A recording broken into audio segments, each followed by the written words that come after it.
My name is Chris Bruni. I am the Vice President of Sales for Security Health Plan. You are joining us on a webinar Wednesday. This is a co-sponsored event between Marshfield Clinic Health System and Security Health Plan, and we are here to hopefully bring you a lot of information about what you need to run your business, especially during this really interesting time. So Dr. Schuline has been on with us before. We're very happy to have him back. We've gotten so many positive reviews, Mike, on your first presentation. So not to set the bar way too high or anything, but you've got a long way to go to get over that.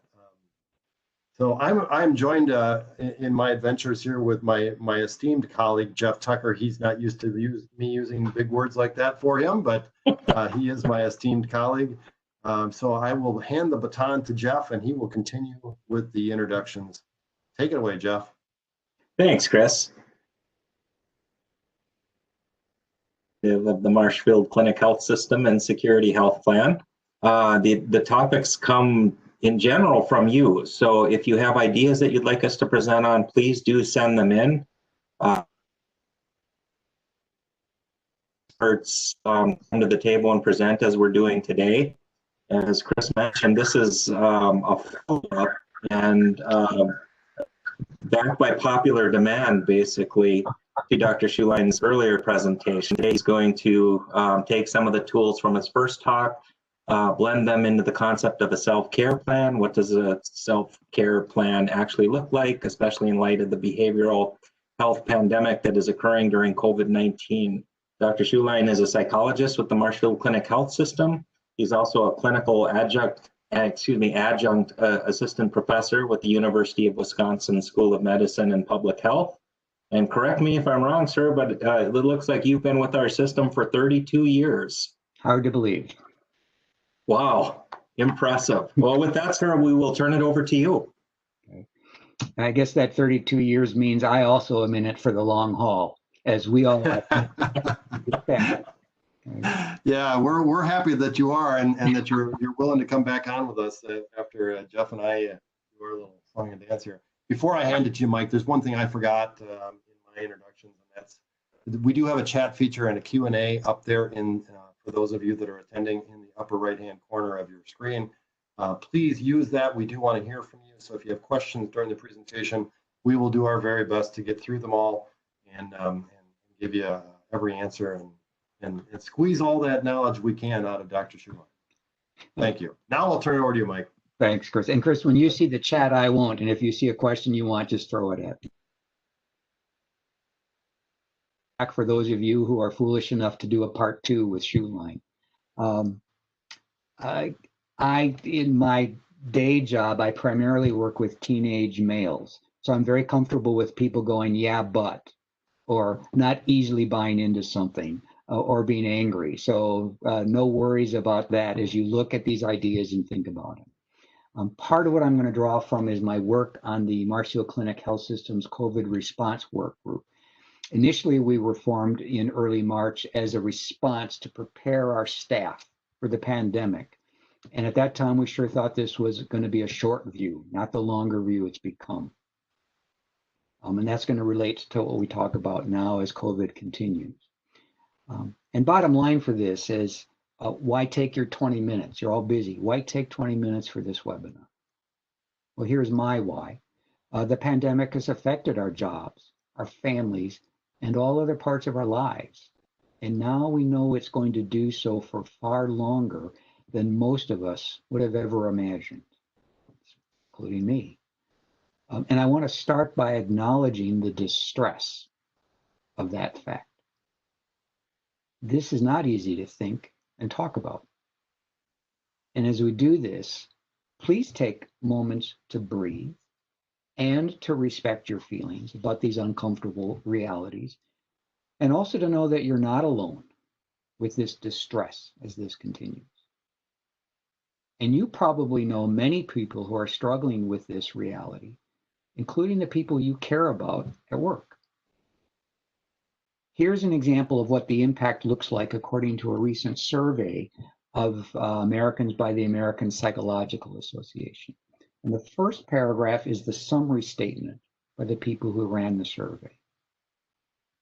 And they found that the stress as it endures evolves into more intense negative emotions. And we'll talk about the splitting apart and the divisiveness that happens as our negative emotions get more and more intense in a little bit.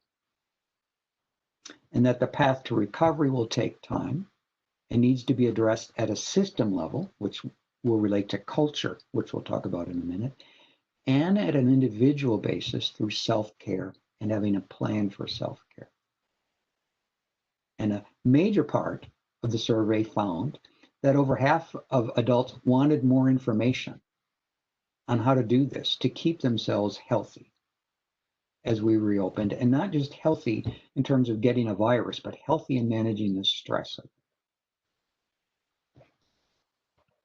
The next slide comes from a research published just a couple days ago looking at the impact on the workplace. And I've bolded some of the items to especially draw your attention to it.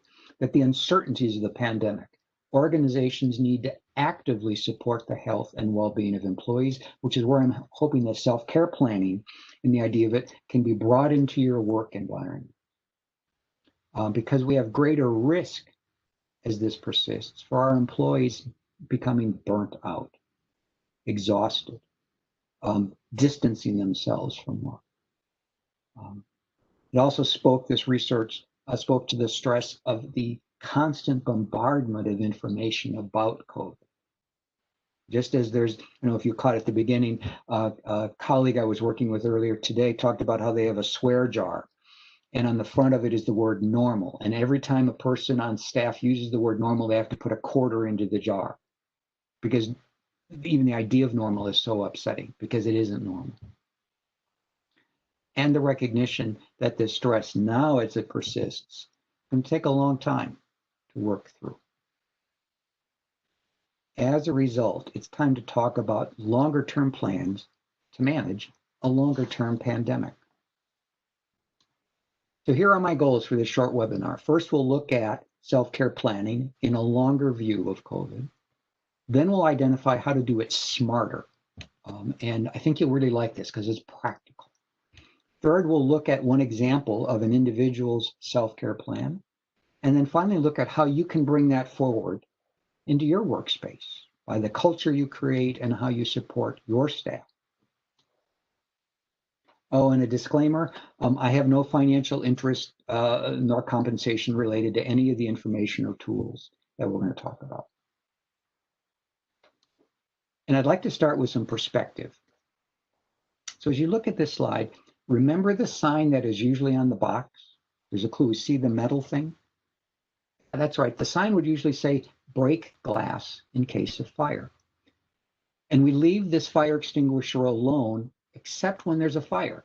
And then we use it quickly and briefly to put out the fire. But what happens when we've emptied the fire extinguisher and the fire isn't out? That's our situation now with COVID. Keep that fire extinguisher in mind as we look at the next slide.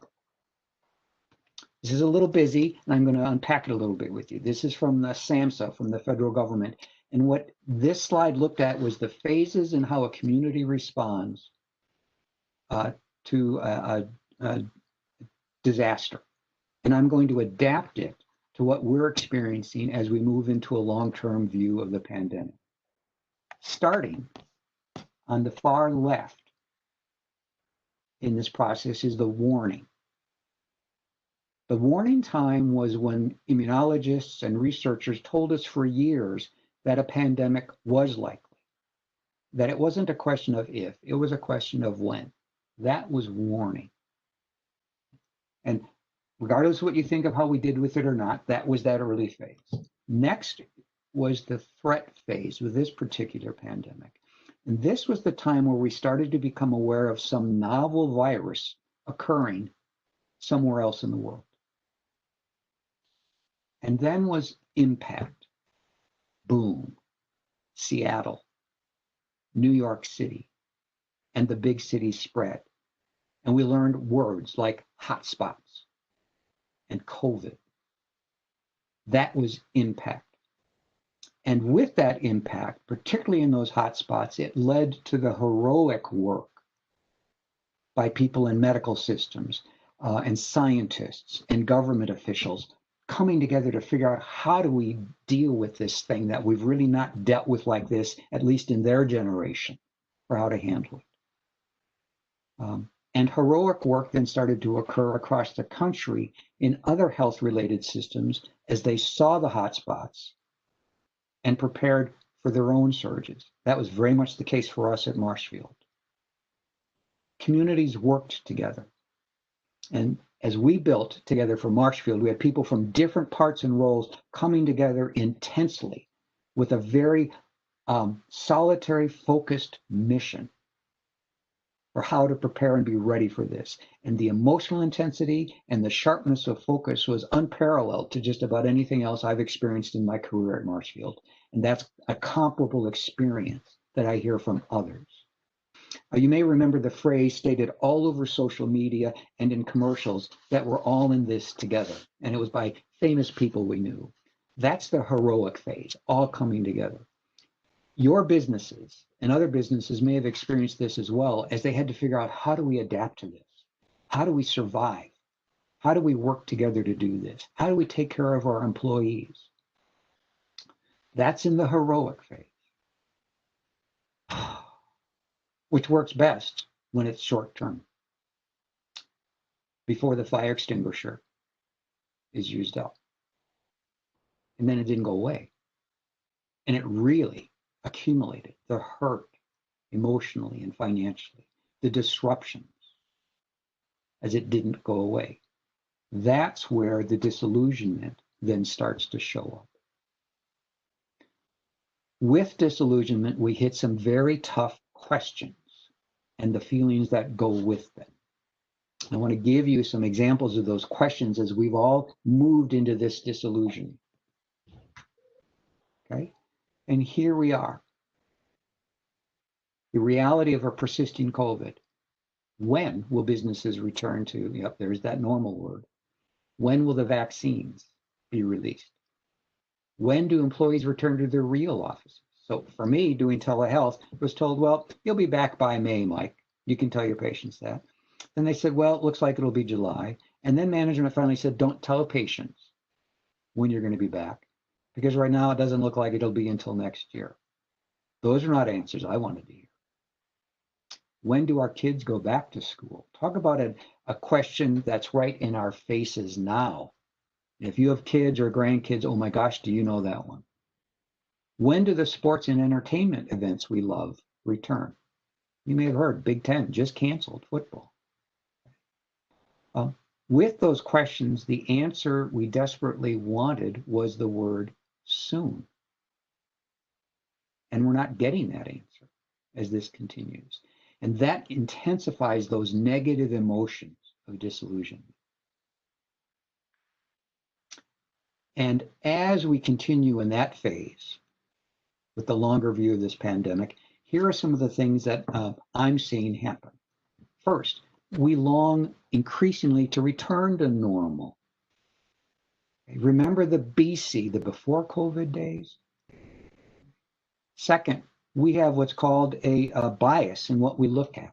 We desperately look for any glimmers, any clues that things are coming back to normal, and we latch onto that and then overinterpret it as meaning, yep, we're getting normal back soon. Unfortunately, the third thing that happens is we become less tolerant of facts that don't fit what we want to hear. And worse, we become less tolerant of the messengers of those facts.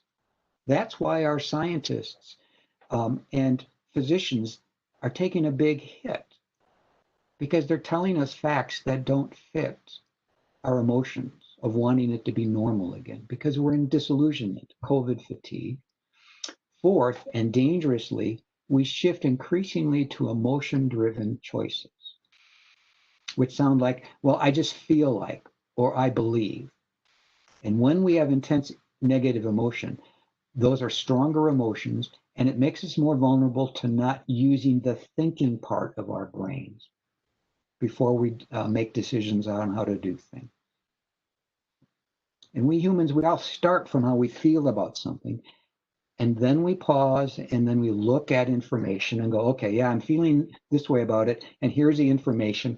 How do I fit this together and then make the wisest choice I possibly can? But when we become disillusioned and have intense negative emotion, we're more vulnerable to just making choices out of that desperate emotion of, I'm desperate to hang with people. I don't believe wearing a mask makes a difference. I don't care about that anymore. Okay? And then we make unwise choices, not because we suddenly became stupid or we've got some bad attitude. It's because we're disillusioned. It's just hard. And we didn't have a plan for hanging in there in the face of something that's lasting longer. And then finally, we're less likely to keep using the tools for coping. We're staying safe and well. This phase is something that applies to all of us. We're all vulnerable to it. Okay? I talk this stuff. I work with my patients, with my teams. It still affects me. Nothing in that stops me from being human with this. You're going to notice this with your employees, with your families, with yourself. And what I encourage you to do is be compassionate about that. For this part, we definitely all are in this together.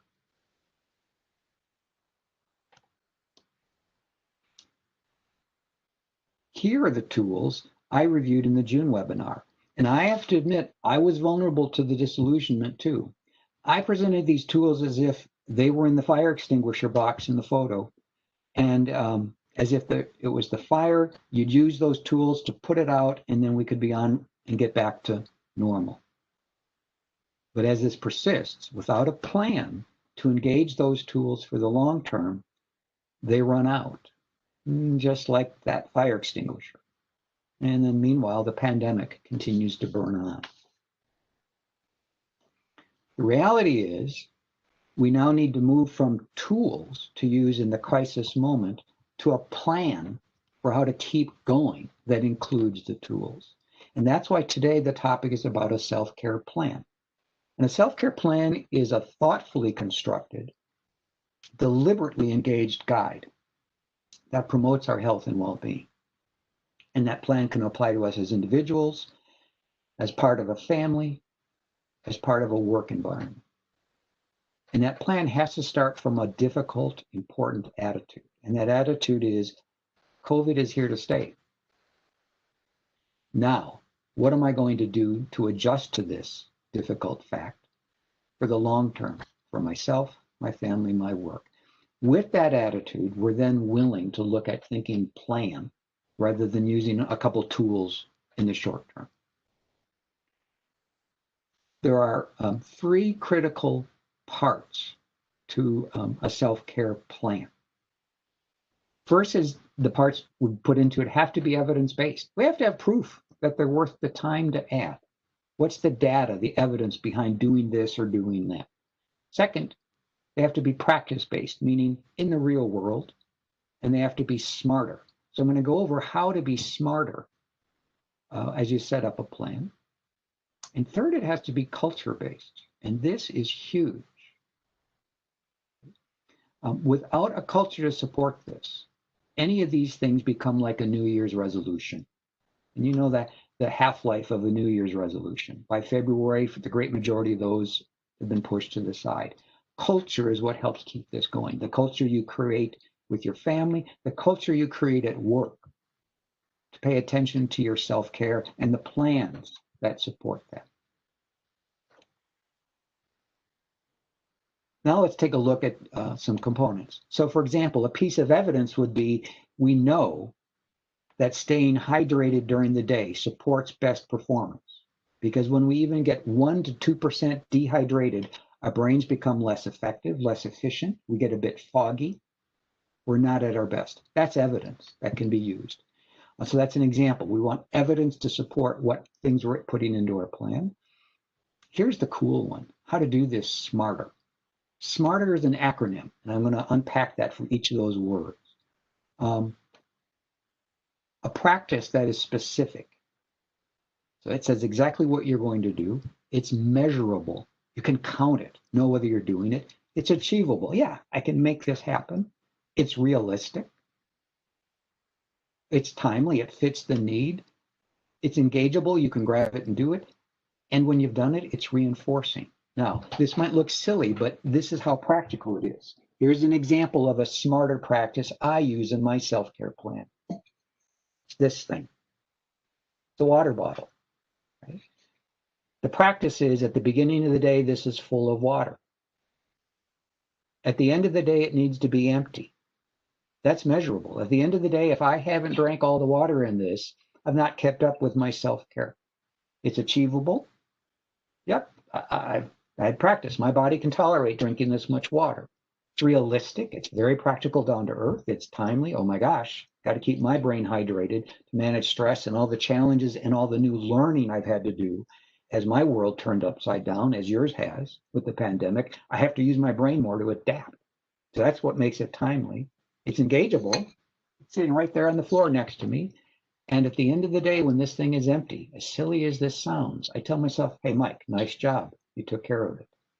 That's a real world example of a smarter practice in self-care for staying hydrated. We teach this to our medical residents because we know if they don't keep up on their fluids, their patient care becomes vulnerable as their brains get a little bit dehydrated.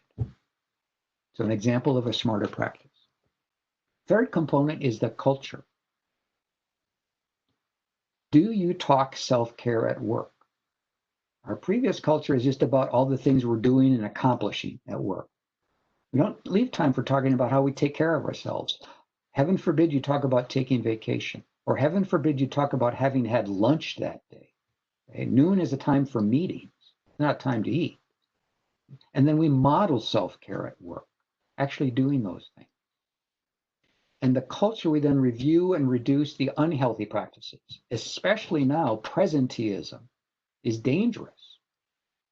We don't want you at work if you're sick.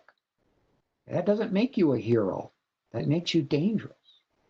Okay? The idea that we should be available 24/7, that's a very vulnerable, unhealthy element of remote work. Incredibly unhealthy, that there's no boundaries now on work because your home office is at home. Or not eating during lunch meetings, or not having easy access to water or healthy foods or snacks. Worse yet, having a negative view on anyone who takes breaks. That's the third part, how you set the culture. So those are components. Now what I'd like to do is walk you through a self-care plan for a typical workday. This example is one that was built over 6 to 12 months. It's not that they just mapped it out all in one day and suddenly instantly started doing it.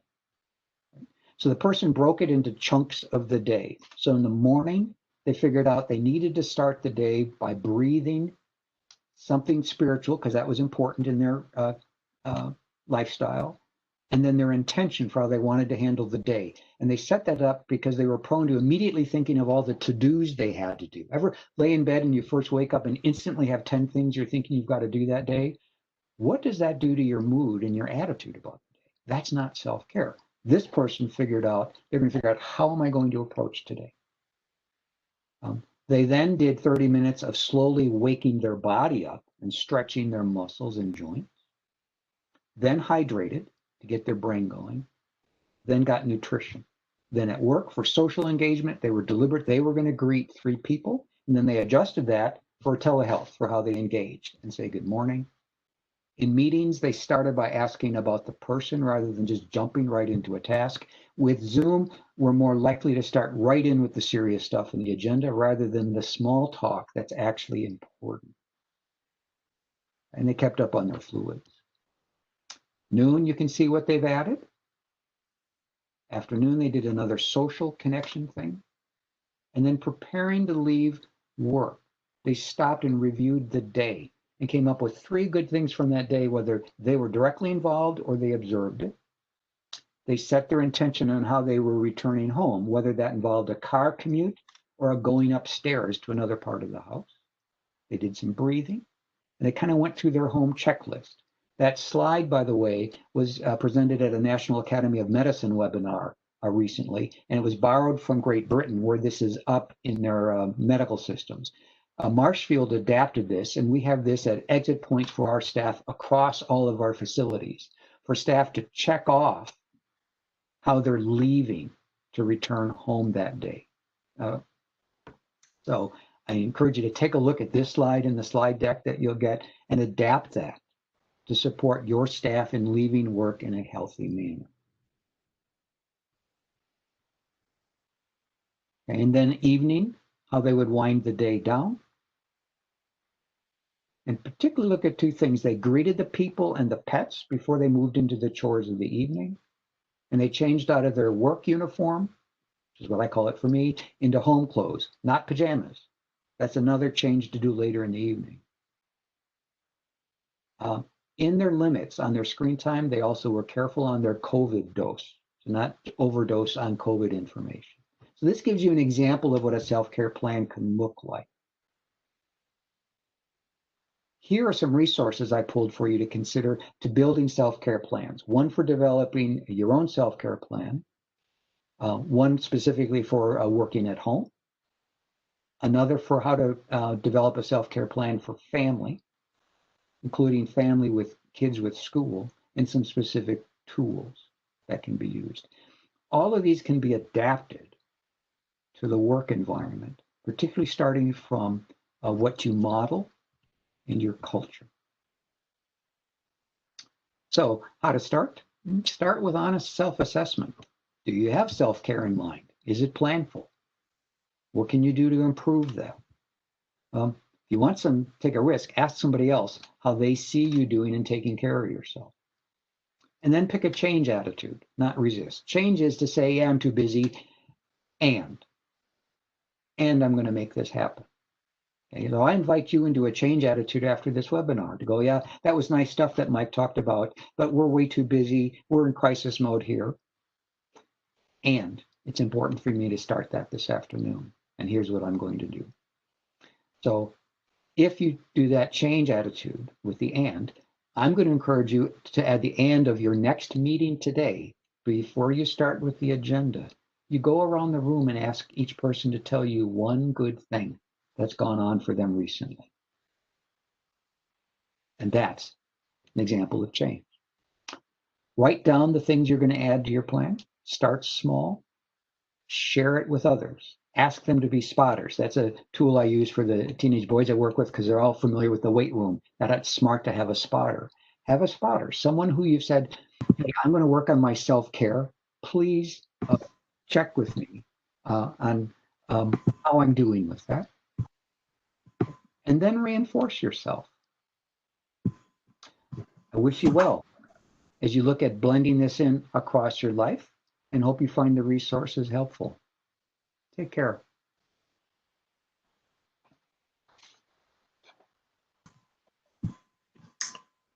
Thank you, Mike. That was great. Just a couple of quick questions. I know we're kind of up against the clock, so we'll just ask these really quick, and hopefully you can help us with that. So you had mentioned something about culture in the presentation and modeling self-care at work. How do you best do that? You kind of talked about the Zoom calls and everything that we're on WebEx today. It's our flavor for this particular session today. How do you do that at home when you're working in a home environment and everybody else is working in an environment? Is it just having the chit chat, or how do you actually do that modeling of the self-care? The most important part I find is starting with the feelings. Making sure that in your environment, it's okay to say how you're feeling about this and the fact that this pandemic isn't over and it's not going to be over anytime soon. You make it safe to say, I'm really burnt out. I'm really frustrated. I'm really angry. I really just want to believe this is made up and it's not true. And you make it safe to vent. And only once we've been able to vent the feelings can we then have a chance to move on to that second step of, hey, what do we do with this together? What's going to make this work better? So that's where I'd start with culture, is first make it okay to talk about how it's distressful because it's kept on. And by voicing your distress, that doesn't make you weak, worker, or a person who's just not strong enough. What you don't want is to try to get people to cover it up. So if you say something to them, hey, you're doing okay, right? That's asking to say, yeah, I'm doing okay. You don't say that because that's saying they don't want to hear. Or another One is you get rid of the word fine. So in my office, fine is the F-bomb, because fine, F-I-N-E, stands for feelings inside not expressed. So if you have family members who are saying they're fine, or you have employees who are saying they're fine, I suggest you do this. You then stop and you look at them and you go, no, I really mean it. How are you doing? And you're going to hear something that's not so fine. And that sets the tone for a culture change. Great. One other quick question. So how would you suggest implementing presenteeism to the upper management of the company?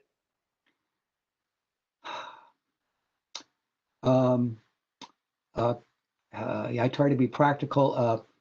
A cost benefit analysis, which is now with the virus, presenteeism puts a lot of people at risk. And suddenly, instead of having one person who's not at work, you could end up having 20 people who are not at work. Okay? You ask people to follow that they're checking in carefully before they know they're physically safe as best as they can before they show up for work, and that they set limits on their hours. And that's a big switch. It's certainly been a big switch for me. In my culture, I'm a boomer. I'm raised, if you're really good, you're always working. Right? And that's not, it wasn't healthy before, but now it's critically not healthy.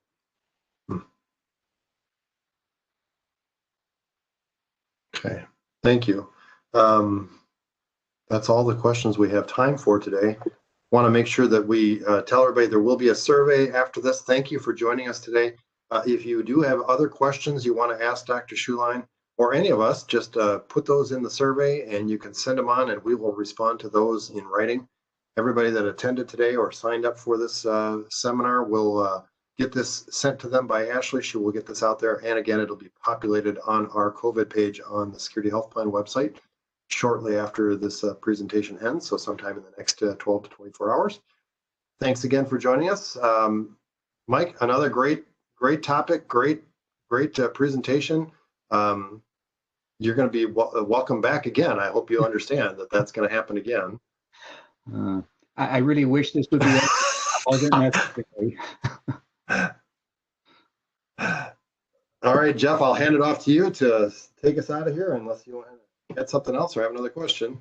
I don't. I think you summed it up well. Thanks so much for the program again, Mike. It was great. And actually, I think I was muted, but when you talked about the stopping when someone says I'm fine, I really like that advice. And so yeah, I'm hoping my bride isn't watching because I'm going to use that tonight to show I'm actively listening. But again, thank you for coming back, and thanks to everyone for joining us. Have a great day, everybody. Be well.